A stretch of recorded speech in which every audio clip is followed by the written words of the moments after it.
All right, well, we are about to start our next panel, and it is going to be an interesting ride. We have Howie back moderating this panel. This panel is exciting to me because it is featuring people who have all gone through the process of being on Shark Tank. All of these people have had their businesses affected by national exposure. They have had to either adjust their business plans or they have sold their product on the show and are doing wonderful things now. So I am excited to introduce you back to Howie, who will introduce the panel, and we will get started now. Howie, all yours.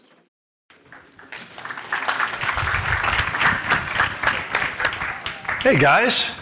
So this is actually really cool because, yes, we were all on Shark Tank, but this is kind of what's cool. You know how before we were talking about, we all on the panel were talking about getting your own network and getting people like your own mastermind group and people to bounce ideas off of and share resources with.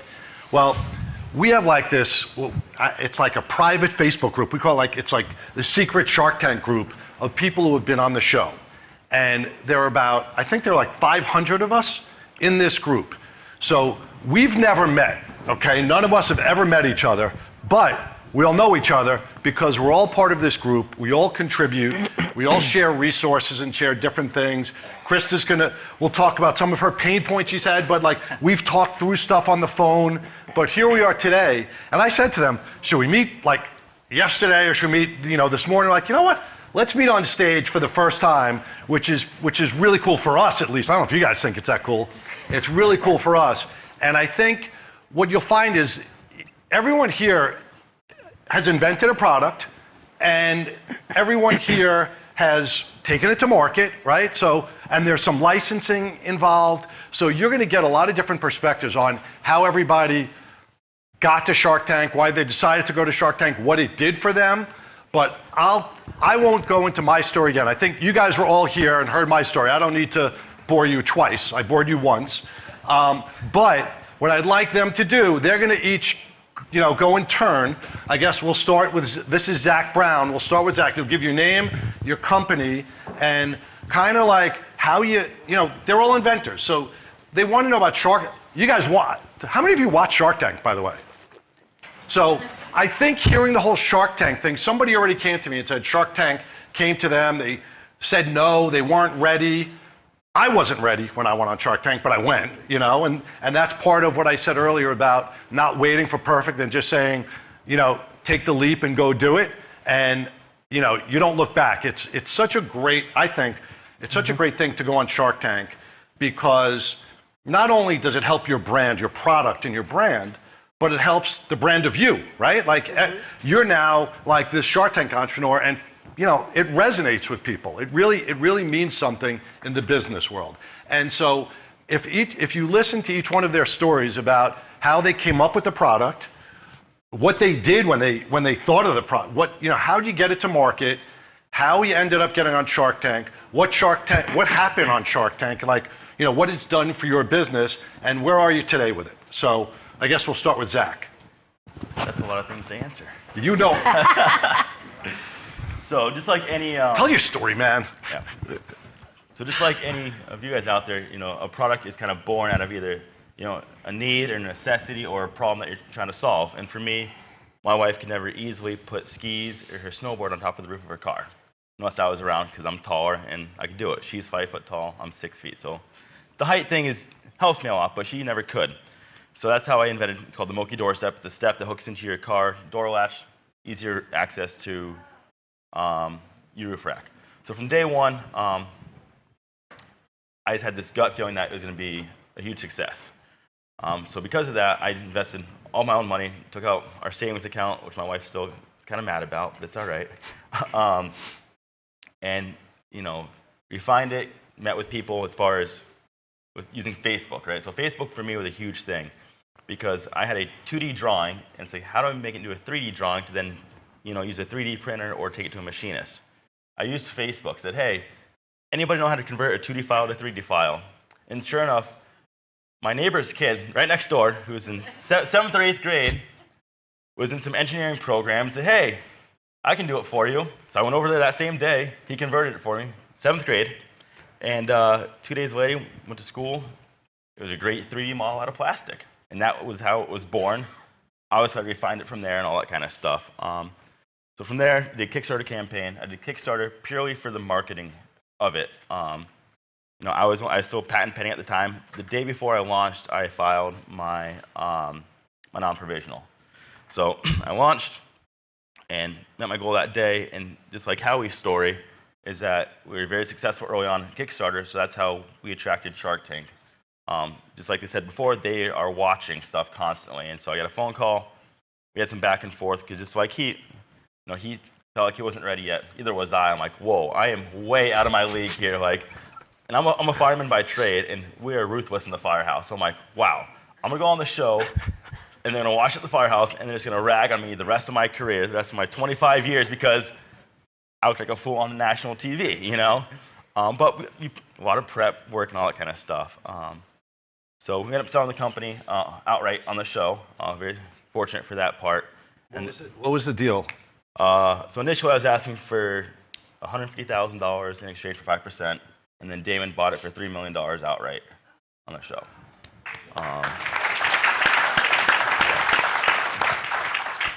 So then today, obviously, we're in major box retailers like REI, Dick's Sporting Goods, Academy Sports. I'm still doing some of the company stuff because he wants me to stick with the brand. It kind of makes sense, and I enjoy it too. So that's where we are today. Very cool. Does that answer all that? That's great. All right, Perfect. That's a lot. Oh man. And now we'll hear from Krista.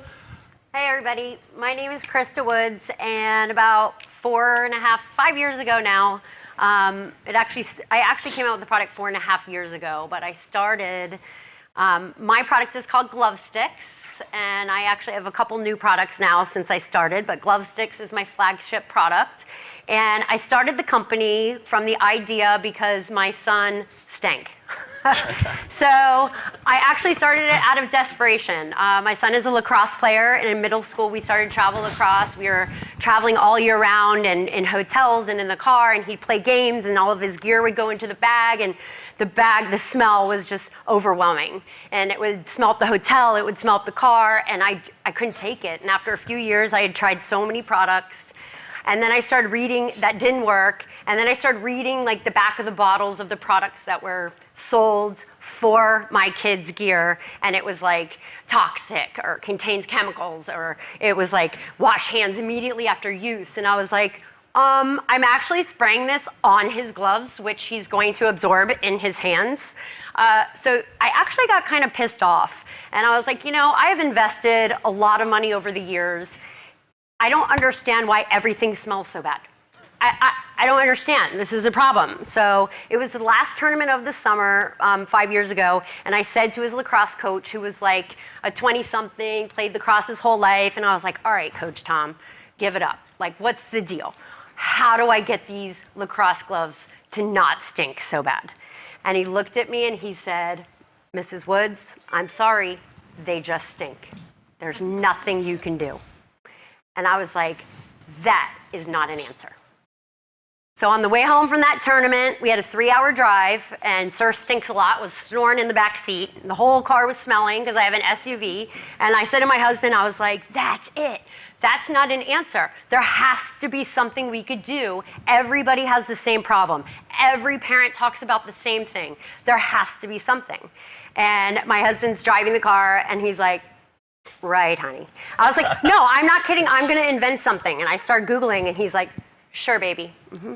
Like, who actually invents things?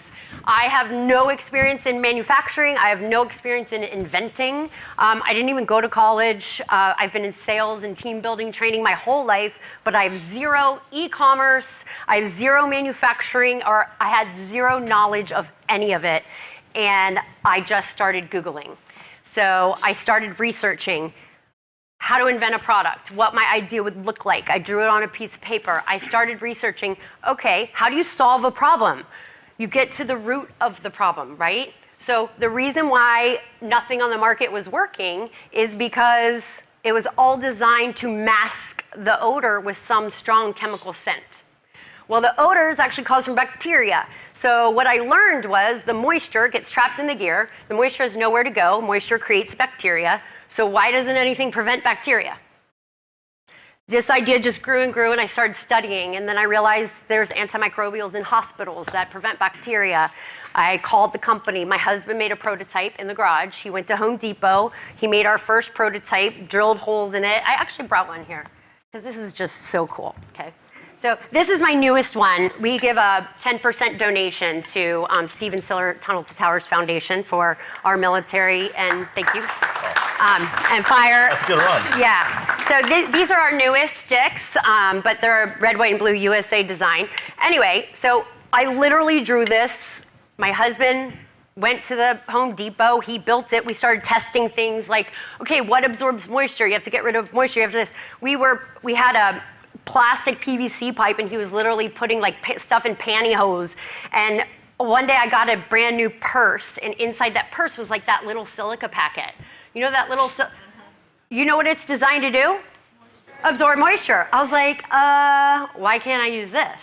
So I ran around the house and all in my little boxes, and I found all these little silica packets, and that's how we started, you guys, literally in my garage with an idea, and it took me 10 months to go from idea to actually having a product for sale in my hands. So I don't know if that's good or bad, to be honest with you. So when people say, oh, I wasn't ready or I'm not ready, there's no such thing. You're never ready, right? You're never ready. If you're passionate about something, just do it, because you're gonna make mistakes regardless of how ready you are, okay?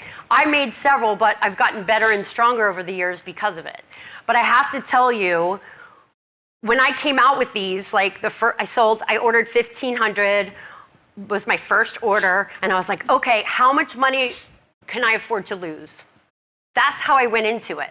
Not like I'm gonna make $1 million, but how much money can I afford to lose? And I remember sitting down with my husband, and I was like, okay, we took 20 grand out of my son's college fund, the one that's in college now. So we just tried out for Family Feud because I need to make that money back. But okay, seriously. By the way, she's being serious. Yeah, so you could say seriously, but you are being serious. Oh, I am. I'm like, I need to pay their college funds back. No, I meant about Family Feud. Oh, yeah, Yes. It's true. So anyway, I took that money and I invested it. I got the units. I only ordered 1,500 units to start. And I remember I sold my first 100 and I was like, yes. Wait, can I just want to ask you a question. When you ordered 1,500, yeah. Did they start out with a higher minimum order quantity and you yes. talked them down? I think that's important. Yeah, it's always like that. So my cost was a lot higher when I first started than it is now, right? So now when you're ordering 48,000 units at a time, a couple times a year, you're obviously, you can reduce that costs, right? But my costs in the beginning were high. But I was not going to go into retail. I was going to go direct to consumer. So my cost could afford to be a little bit higher because I don't have to sell for wholesale. So what I didn't know was double, right? So that's how you pick your retail price, is double. So your wholesale, whatever your cost is, double it. That's your wholesale. Whatever your wholesale price, double that, that's your retail. That's about what average was. So the units came out, the first 100 sold, and I was like, yes! Every friend of mine bought one. I was like, awesome, now what, right? I didn't have money to advertise, I didn't have anything, so we set up at these tournaments. Wherever we go for sports, there are vendors. Well, the thing I love most is people, right? So I love talking to people, so we just started becoming a vendor. And after about 8 or 9 months of vending, I was like, this is really hard work. And then I got to do my job during the week. We weren't making any money. I found a entrepreneur contest on the Today Show called The Next Big Thing.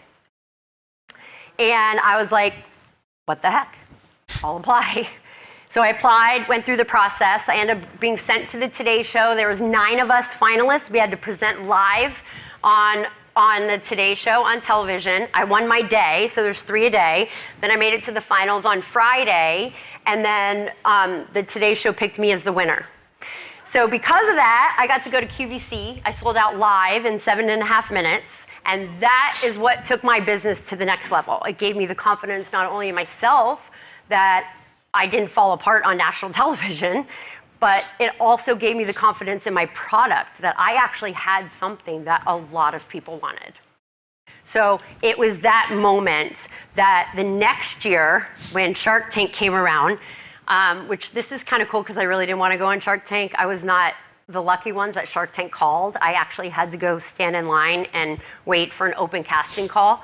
But here's the crazy thing. I was totally fighting Shark Tank because I was like, there's no way I can like do so well in the Today Show and then also do good on Shark Tank. I'm gonna lose it on Shark Tank or something. They're gonna tear me apart because I'll say something stupid because that's so me. And I was like, there's no way I could ever do Shark Tank, and I fought it. And everybody would ask me, when are you gonna do Shark Tank? And I'm like, nope, never, nope, nope, nope. So that same little birdie in my mind that about applying for the Today Show came in my mind, and they were like, just find out when the casting call is. So exactly a year after I won the Today Show's Next Big Thing, the Today Show invited me back for a year follow-up. So they were paying for my trip to New York City, and I was gonna be on air in the morning. We drove up the day before, and guess when the Shark Tank open casting calls were in New York City? The day after, no joke, 2 blocks from where I was staying. So I had to do it. That's what I felt. I was like, this is like divine destiny. I have to apply, right? I'd be crazy not to apply. And then I was like, well, I'll just apply and not tell anyone because I probably won't make it. But I did make it, and in a few months I went to Shark Tank. My episode aired November 2017. So season 9, episode 9. I have a rerun at 10 p.m. on CNBC if you want to watch it tonight. Tonight? Yes. Oh, what a coincidence. Yeah, are you on tonight too? No, Oh. just that you're here. Yeah, talking. so watch it, CNBC, 10 o'clock. Anyway, so it aired, and I have to tell you, even with all the awesome success from the Today Show and QVC that I had the year before, Shark Tank was the absolute hardest thing that I ever challenged myself to do. And I didn't completely screw it up, which is awesome.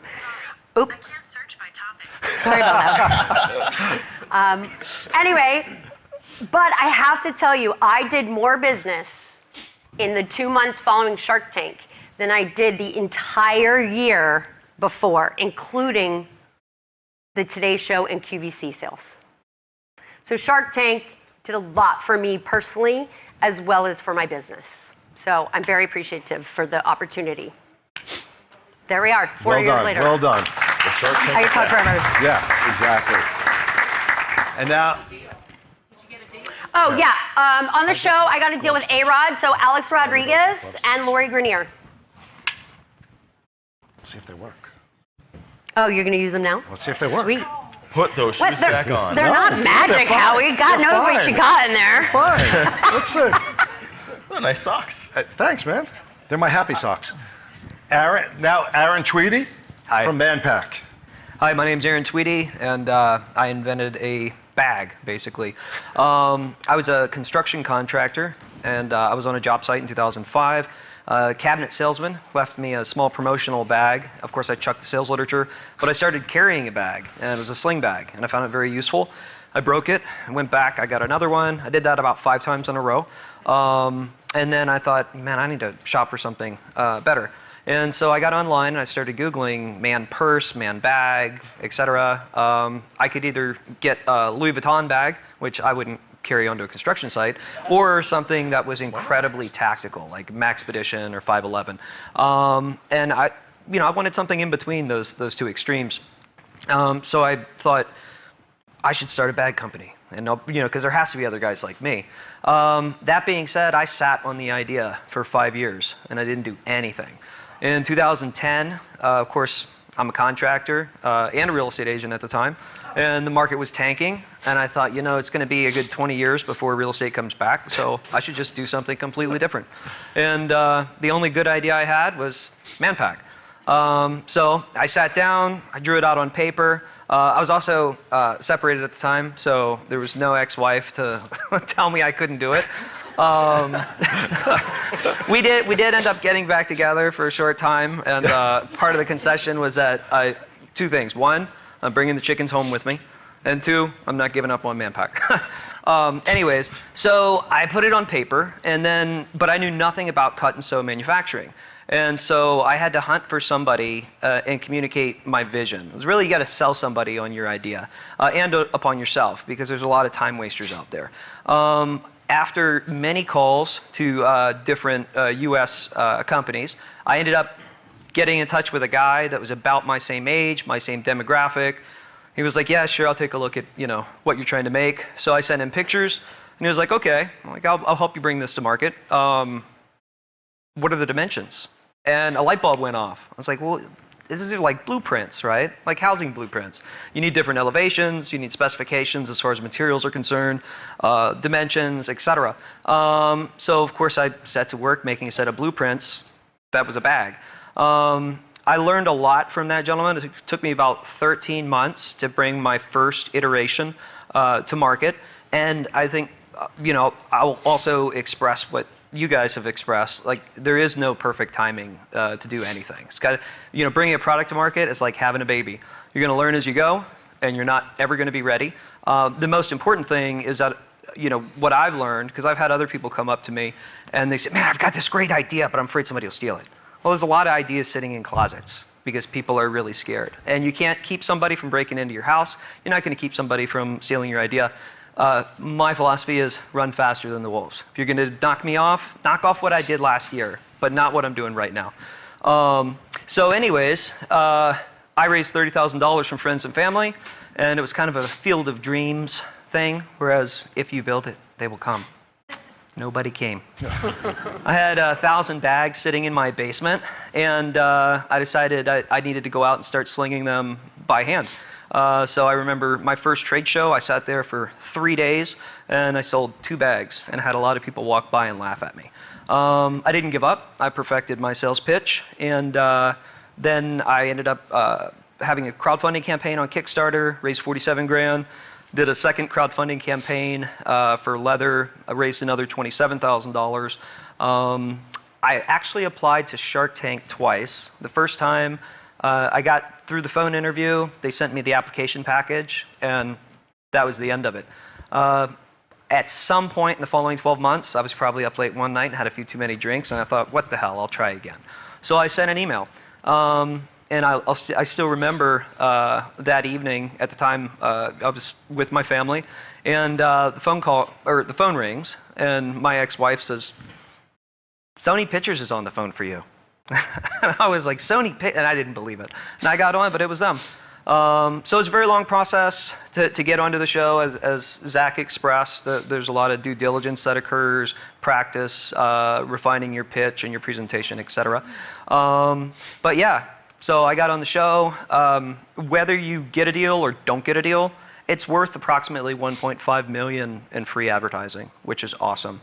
Wow, that is awesome. Yeah, I mean, imagine that. Yeah, it's awesome. So and the reruns. Mm-hmm. The yeah, reruns I've had are like 10 reruns. nice kickers. Yeah. Yep. So I'm still kicking, and in fact, this is my newest bag. This one's going to be coming out next month, but. Business is pretty much automated, and I handle customer service myself. Free bags. So that's it.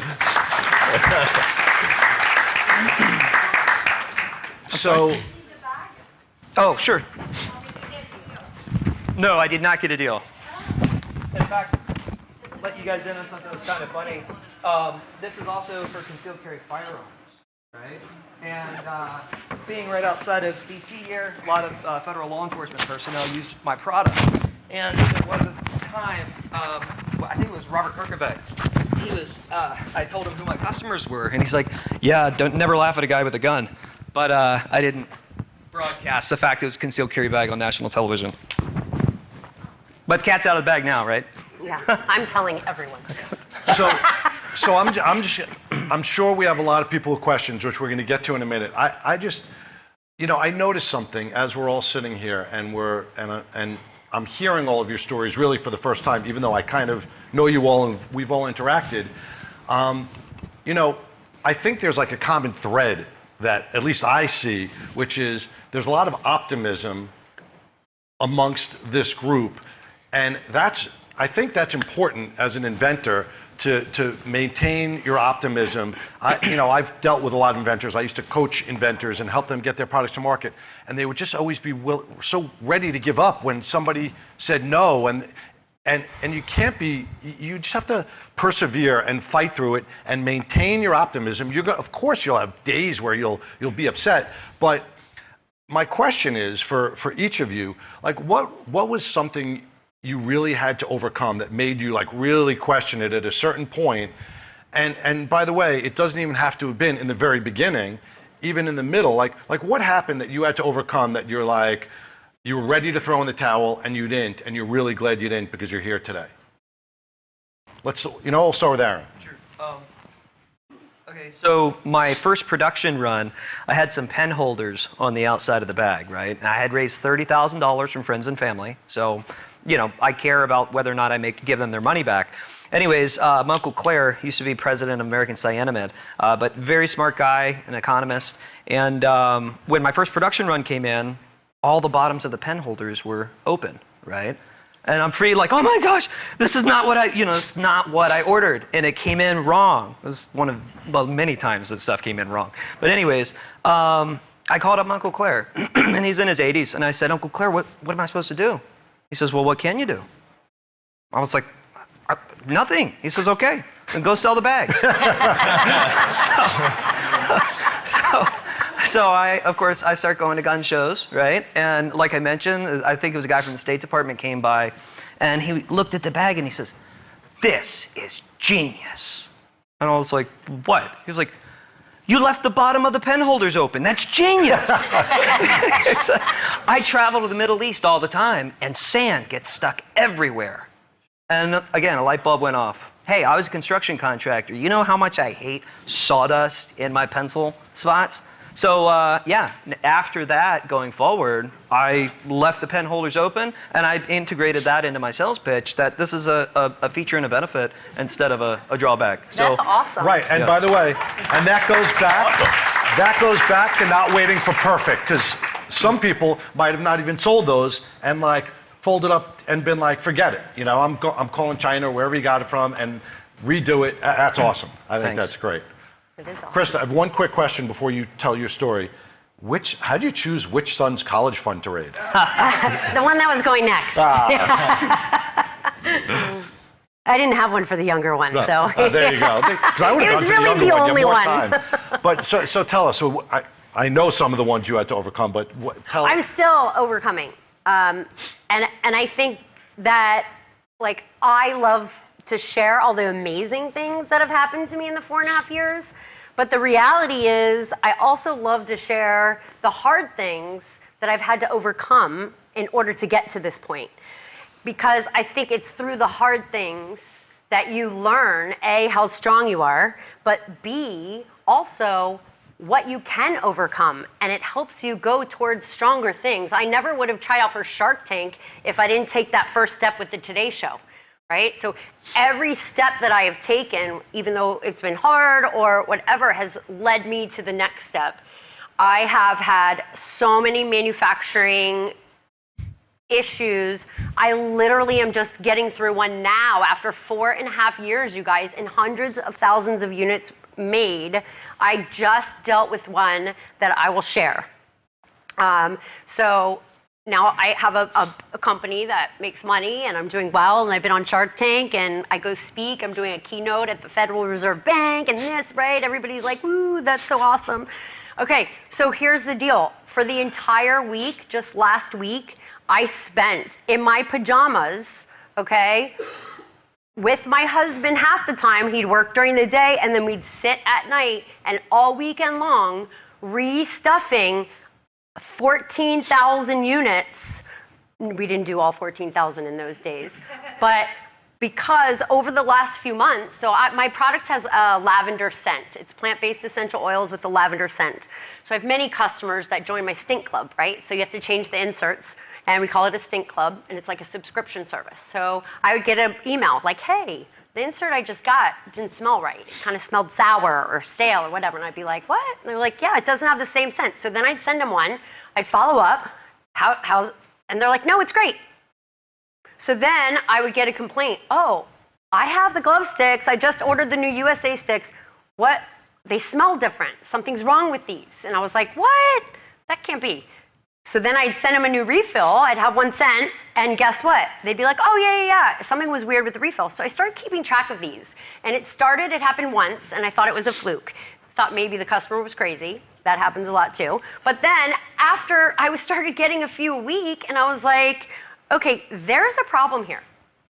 So I started keeping track of it, And I'd email my factory, I have a sourcing company in Seattle, and I'd be like, this is a problem. This is what this email says. And I just bombarded them with emails. So if there's anything about me is I don't give up, because I was going to get them to admit that they made a mistake.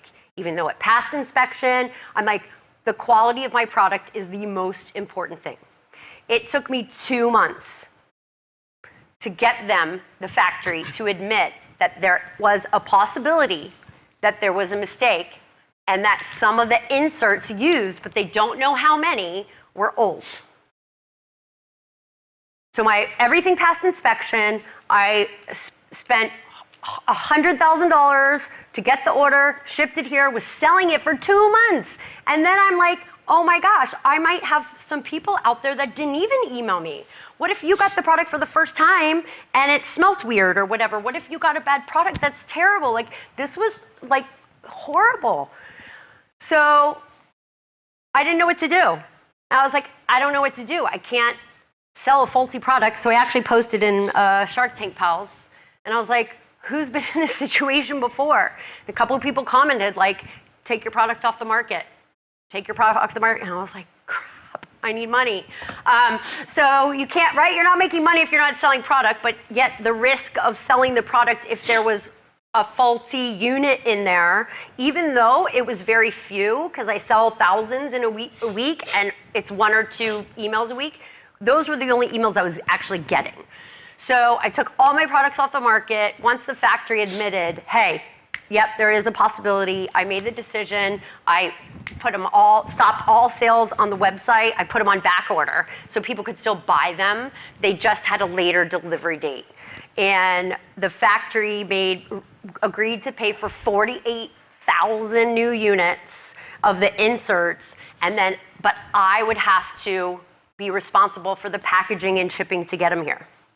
Then they told me, oh, but it will be 3 weeks before we can package them, and then we got to ship them, right? So you're talking a month. I was like, well, I can't be out of business for a month. So they had the inserts done in a few days. I paid to have them air shipped from China, several thousand, so that I could get started myself. And my husband and I spent an entire week repackaging. So we'd take the inserts out of the package. I'd cut open the bottom of the package, take the inserts out, put the new ones in, heat seal it back up, put it in a pile. Don't forget the bottles of wine. And the lots of beer and lots of wine, just so you know. Lots of it, more than I care to admit. And music and dancing too. I mean, sometimes that happens. Have fun, right? Yeah. Sure. So the point is, like, that happened after 4.5 years. I've had several other stories like that, but I had to make a decision that could affect my business if one way or the other. If I didn't take them off the market, right? What if a ton of them were bad and I got a ton of bad reviews? But if I did take them off the market, now I'm losing money. But what's more important? So you have to make this decision. But what is the fastest way for me to correct the decision? Sometimes you have to go back and do the work yourself. But and by the way, like Aaron, your problem ended up being a windfall for you, right? At the end of the day, didn't you? Yes. So at the end of the day, they remade the entire order. Well, because I have already sold months worth of units, it will cost me up front, besides the lack of sales or the unhappy people that I didn't get a chance to talk to, probably 10 to 15 grand, but I will probably make 100 grand with the extra units that I got for free. Right. So that's, I mean, and Yeah. I think that's a big thing of what people who are successful end up doing, like making a good situation out of bad, right? You have to. Yeah. Making lemonade out of lemons, right? Zach? So just like Krista here, it's Krista, right? Yeah, right there. Yeah, I knew that. So You want me to anyways, put my name tag on for I you? told you, we only just met. We all only just met. It was no Right there. joke. she mentioned It's that. Krista with a K, by the way. Not the C? I know. All right. So she had to take money out of her kid's college fund. So obviously that means the timing probably wasn't great to start her company. Well, same with me. My wife just had my daughter. We had my daughter, and she's like, hey, I want to go back to school and get my PhD. I was like, okay, cool. Meanwhile, I have this idea that I want to start this company. So the timing couldn't have been worse, right? But I guess a saying is, with great risk comes great reward, right? And so that's one of those things where timing sucked, but it's like, you know what? Just like her timing wasn't good. I'm sure he was going through a divorce at the time or separation. The timing's never good. You just got to commit to it and move forward. But when you go in, don't half-ass it. Sorry my language, but you just go all in, and that's one of those things where, because if you don't go all in, what might happen is that you are going to make mistakes and you're not going to give all your effort, so therefore you may not succeed. Whereas if you put yourself out there 100%, your likelihood of succeeding is much higher that way, I feel like. Yeah, I agree. And, here's another common thing that I've heard from this panel. A pissed off mom, a pissed off firefighter, a pissed off construction worker, and a pissed off dude walk into the USPTO, right? And walked into the tank and got out of the tank. And I say that half joking, but what I really mean by that, and you should really, we talk, I said this to these guys, if we can do it, the pissed off mom, the pissed off firefighter, the pissed off, whatever, you guys could do it, right? I mean, there was nothing overly special about what we did other than actually doing it. I've never even taken a business class, okay? I never took a business class and did this. I never took an Inventor class. And now she's going to speak at the Federal Reserve, for God's sakes. Yeah, for God's sakes, the Fed. I'm going to get them to lower the rate. But that's an important thing. Nothing was so special about us other than that we acted on our desire to get something done and being pissed off, frankly. And one other thing that I just want to say is, I mentioned before, we have this group, right? We know each other, but we don't know each other. There are 500 of us in this Shark Tank group. It's unbelievable, all the things that we share and the resources and the time saved and the money saved because of the resources we have. So you guys don't have that, obviously. But what you do have is your local inventors group. What you do have is, a million other potential masterminds of maker spaces. Can I just say the USPTO is helpful. Oh my God, I know I can talk forever, but seriously, can I please just tell you something? This is the most important thing. Social media is your friend. I found every answer to invent a product on the internet for free. I took no classes, I didn't take anything, and I found out how to do it by posting on Facebook. I actually have a high school friend here who is friends with me on Facebook. We just ran into each other right before the thing. I posted every question. I was not afraid. I'm so if I fail, I fail. Big deal, at least I'm trying. What are you doing? Right? Besides stinking. Okay? Besides stinking. So literally, I found every connection. The person who did my website was a girl who used to work for me years ago who now went into the website field. She did it for free. My patent attorney is my neighbor, and he did it pro bono. It still costs money because you have government fees, right? All these people were I'm in, I'll help you. All I did was post, hey, I need help. I post several times, okay, here are my logos. I'd post pictures of my logos. We can't decide between, what do you guys like better? So, right. What do you guys like better? So the point is, don't be afraid to ask. No. Same here. I posted, I needed product shots for my Kickstarter.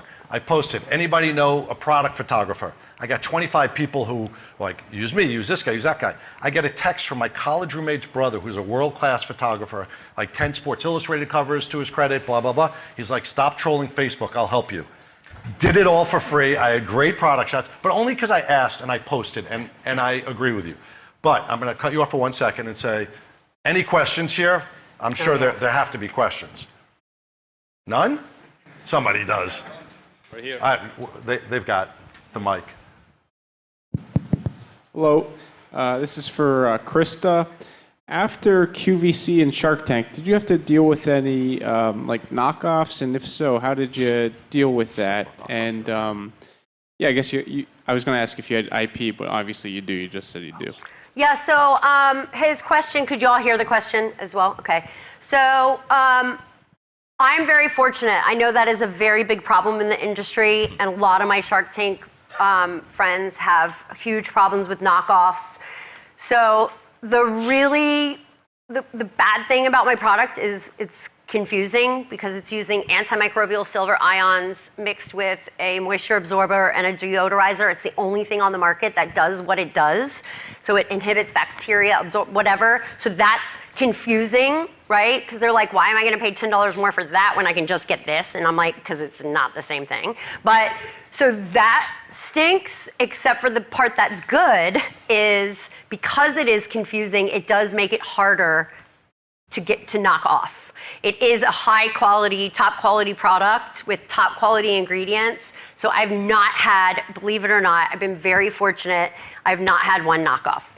But we'll throw it to Zach because he does have that problem. Yeah. Yeah. So currently right now, there's about 102 knockoffs of my product on Amazon right now. Wow. It all started after Kickstarter. So just so you guys know, it's one of those things where it was the first of its kind for my product, and it's very easy to reverse engineer it. And so they watched, there's trolls overseas who watched Kickstarter, Indiegogo, Amazon for huge success. So we took off, and before I even actually started mailing out my product, knockoffs were already on Amazon. No lie.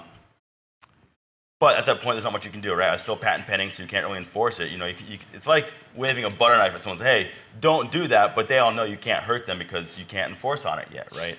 So there's that part of it.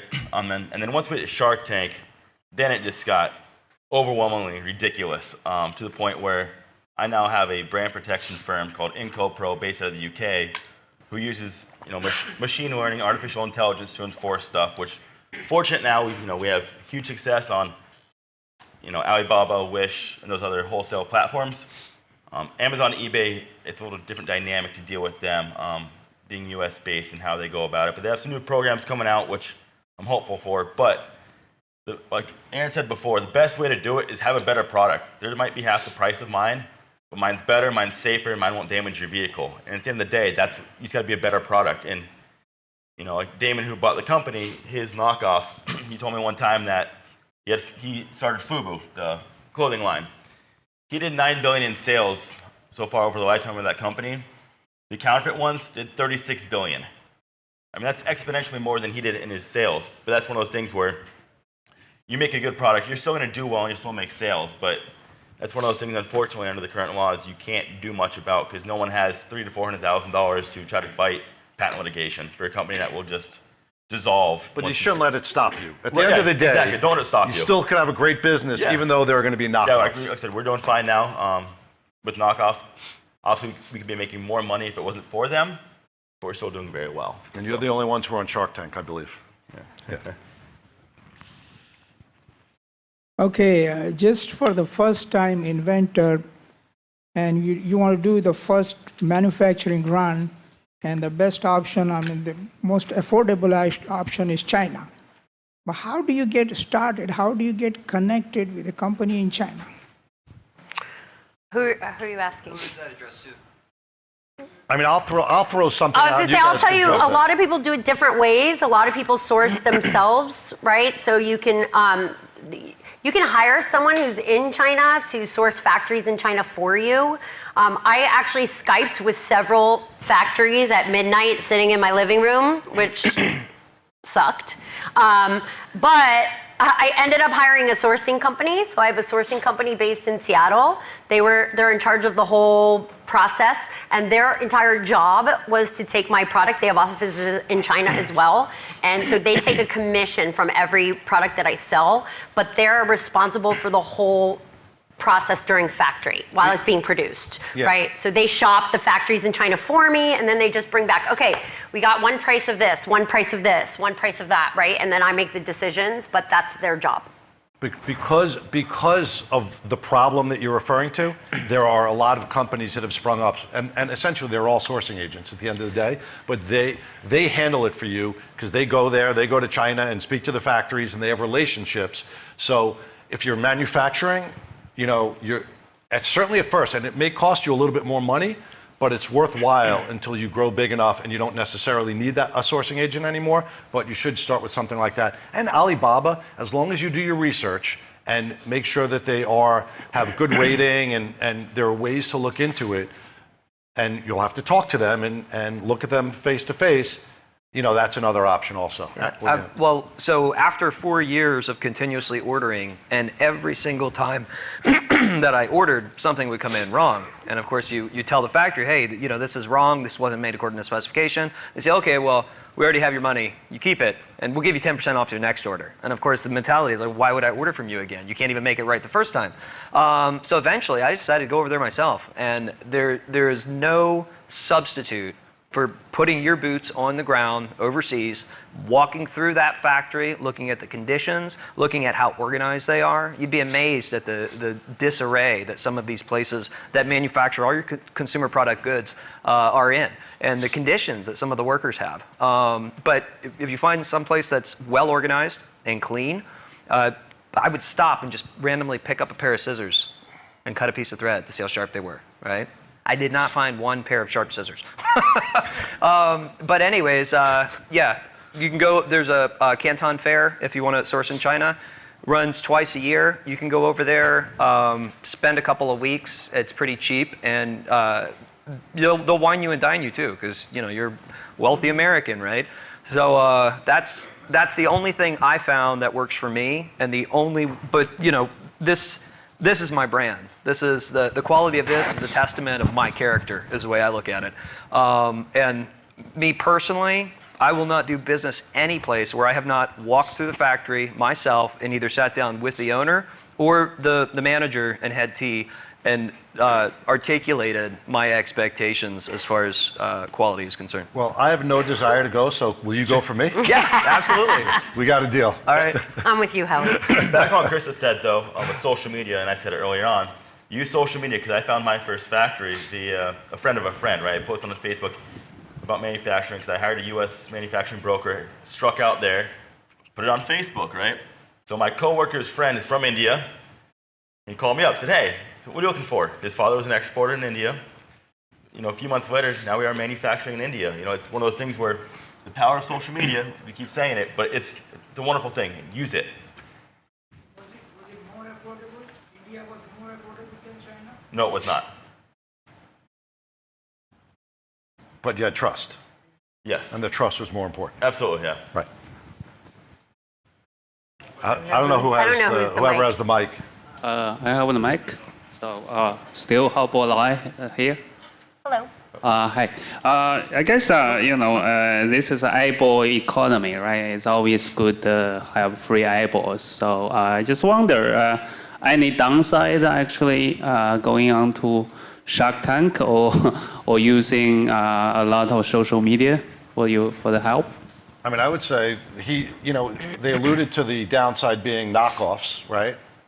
I mean, I think that happens if you're successful and they wanted, people want to jump into the market. That's definitely a big one. I mean, this is what I would say. Before you go on Shark Tank, you tend to find a person or several people who or a friend of a friend through social media was on Shark Tank, and you speak to them. And what they said to me is, don't give them any material that can make you look like an idiot. And that was my goal, and I think I succeeded. I'm not sure, but on the show here I can. But they can only make you look bad if you give them the material. If you start yelling at them, if you're rude or you're arrogant or you're whatever. Don't know your numbers. And don't know your no, but then you still don't look like a jackass, That's true. But I mean, there are people who have been on Shark Tank that said it ruined their company. You always see that guy, right? So you always see that, and you're like, or that girl that they're picking apart, and you're like I have a friend who was on Shark Tank that literally every rerun, she still gets hate mail. So what you guys don't see is that we're in the tank for 45 minutes, hour and a half sometimes. You only see 12 minutes, 9 minutes, 13 minutes, so it's very edited, right? And so I remember before I watched Shark Tank, I would be like, who would not know that? Or who would not know that when they're on national television? But it's not like that. I mean, and sometimes things are picked from one sentence and put in another. And I'll give you one example that happened to me, and this was a negative for me. But sales, challenge-wise, there's no negative. But so I actually So I actually was a young teenage mom at 18. I got pregnant and I dropped out of college the first year after high school. So that's what I said when they asked me about me, because I did not want them. I figured, right? I didn't have a college education like some people who go in there. I don't have the business experience. So I wanted them to know my backstory, that just because I didn't have that did not mean that I wasn't a fighter and that I wasn't a person who would go after challenges and become successful. So my story, that statement got changed to, I got pregnant at 18 and I dropped out of high school. So needless to say, the people that were sitting me at graduation were like, Krista, you didn't drop out of high school. I'm like, I didn't say it. Now, knowing that, you can watch my clip tonight. You can watch where it's cut. But if you don't know that, you would never notice, right? So there are things like that that happen that I think, like for me, that's always like, I won't ever watch my episode again because it said that sentence. I cringe, I hate it. Like, that was a negative for me. But as far as anything else, no. At the end of the day, it's all about making good TV. That's correct. I was like, they're not gonna make a single mom look like an idiot, right? That's kind of how I went into my story. Like, right? They can't, you know, they can't attack me too bad if I give them my story and I put that vulnerability on national television, right? Hi, this has been great listening to you all. I'm assuming all three of you got patents for your products, or at least your original breakthrough product. Could you discuss a little bit about what your experiences were with that process? You know, how long it took? Did you start marketing before you had your patent, or did you wait? And Erin, in particular, your product, there must be a zillion prior art bags. So I'm wondering how you dealt with the novelty aspect. So that's it. But thank you again for sharing.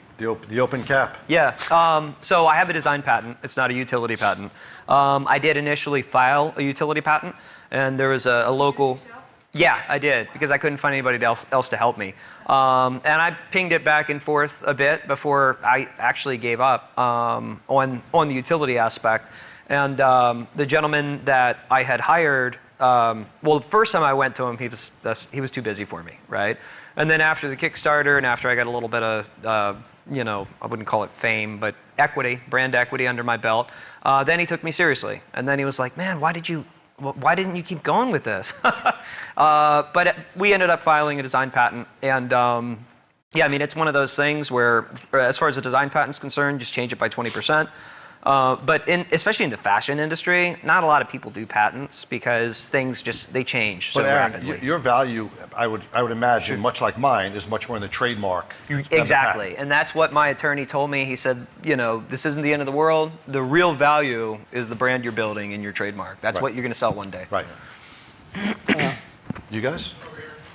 I guess to finish this question here, actually, was that for me, now since being on Shark Tank, having that trademark brand that's huge. That's important, right? Because that's what got us a name. So now forever, if you Google Moki Doorstep, it will say, you know, as seen on Shark Tank, whatever.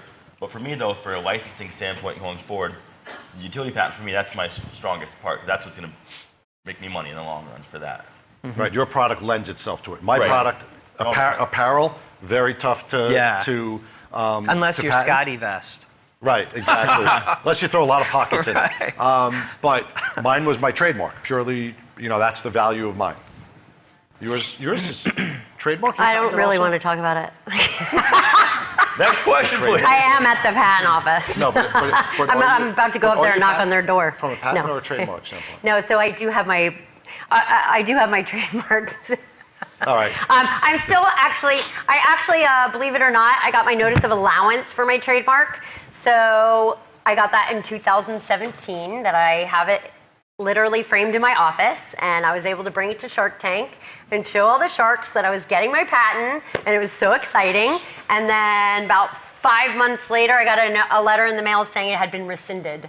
So only 10% of the time does that happen, and so I am still in appeals with the patent office. And so I said to my friend, who is my neighbor, who is helping me through this process, I'm like, I bet you didn't know you were signing up for this, did you? It's been literally 4.5 years. So, but we're still in it. I'm not going to give up. So I still write the checks, and we're still moving forward, huh? So let's try. I'm in it to win it. Yeah, because I can have something worth so much more if I have a patent, right? So. Let's see the next question. I realize you go on Shark Tank for the exposure as well as the money, but how do you determine what percentage of your business that you're willing to offer up?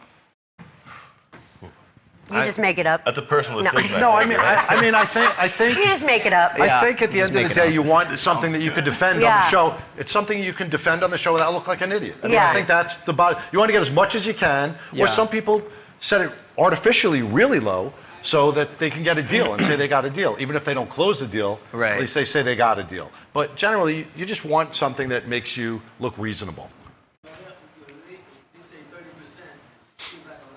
Well, no, but a percent doesn't mean anything. If they gave you $1 million for 30% or $5 million for 30%, it probably isn't such a bad deal necessarily, right? I mean, it depends on what they're giving you and what you get in exchange. And by the way, the deals rarely happen like what you see on TV. Okay, so what a good kind of just to give you an actual answer to your question. Yes, we probably all just made it up. I did. But honestly, I wanted to be real in the tank, so I was not going to go in and ask for anything that I knew that I wouldn't take, right? So I didn't want anything too realistic because I didn't want them to laugh at me, unrealistic, right? So it wasn't too high. I was like, okay, what percentage would I be willing to part with, right?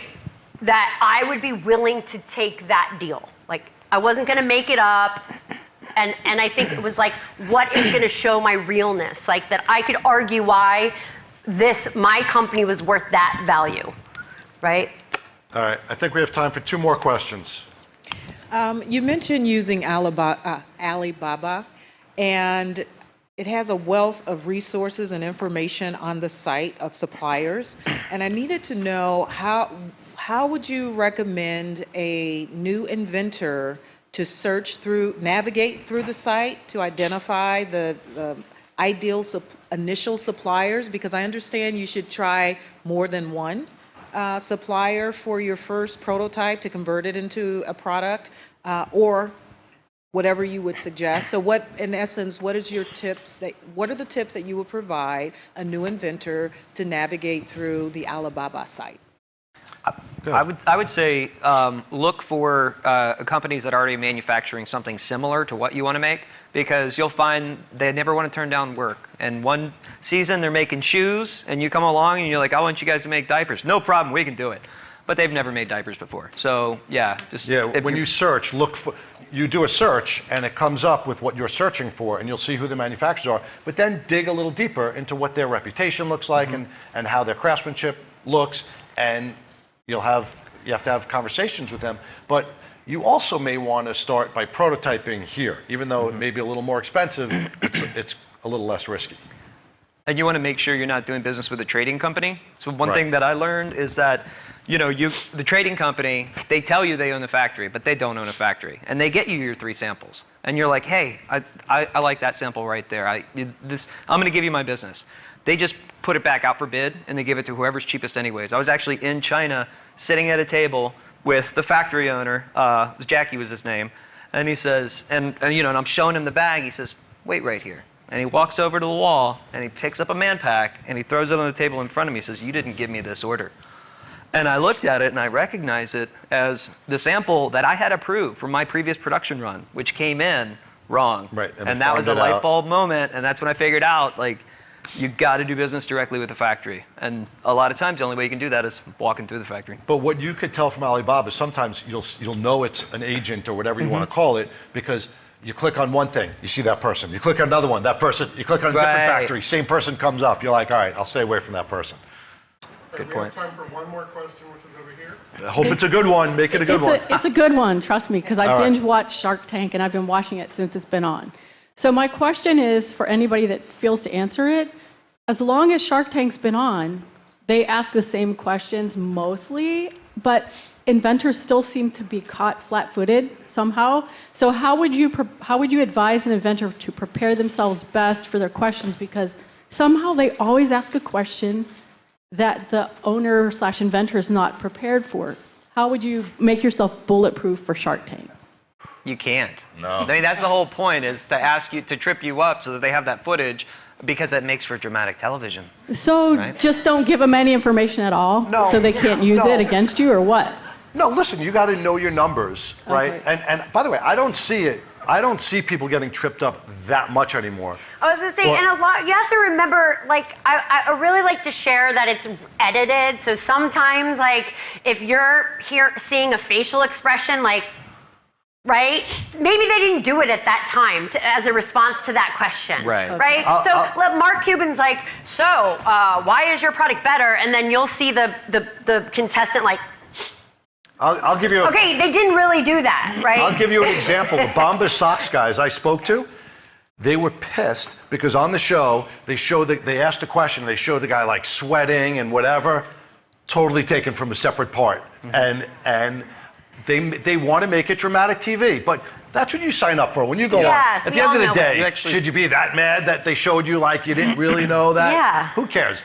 Whether you get a deal, you don't, it's great exposure. As long as they don't make you look so bad. They don't usually try and take it out of terrible context like that and make you look bad. That's not their goal. It's to make good TV, not to make you look bad. Well, I will say, even a friend of mine, Tammy, she looked horrendous on the show. I mean, she was mad. I mean, I don't blame her because I look that way on TV. I would be mad too.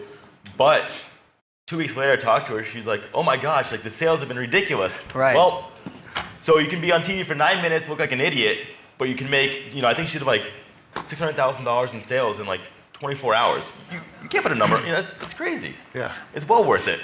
So the advice is don't make weird faces. Don't sweat. And don't sweat a lot. And Do don't not I sweat. can't help it, yeah. Never let them see you sweat. So that was it, right? And what I just want to leave you with, I said it before, but I think it's really, really important for you guys. If we can do it, you guys can do it. That's all I'll say. Absolutely.